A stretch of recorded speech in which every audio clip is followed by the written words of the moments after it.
So now that we're done on the front side of the wall, let's take a closer look at the back side.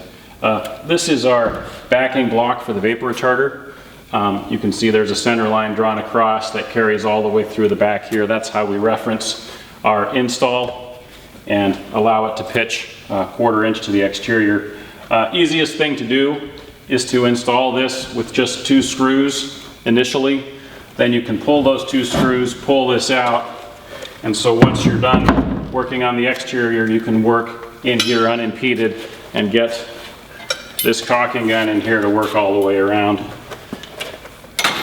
So the way this pipe is attached initially is we use 3 little tabs. We just bend out of some 26 or 29 gauge sheet metal. 29 gauge is going to be easier to drive screws through.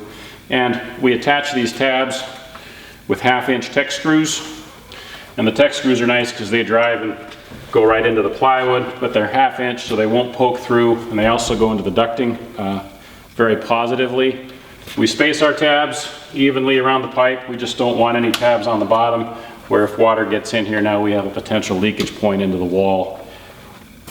Once our tabs are installed all the way around like this and we're done in the front, we go back and we just apply a very generous bead of Barabond all the way around. We want to tool that into the gap, and we also want to cover the screw heads that are attaching the tabs to the pipe. That way there's no air leakage path from inside the pipe through any of our screw penetrations.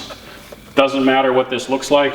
Mostly we just want this generously covered and sealed as a belt and suspenders to just weatherproofing this penetration right here.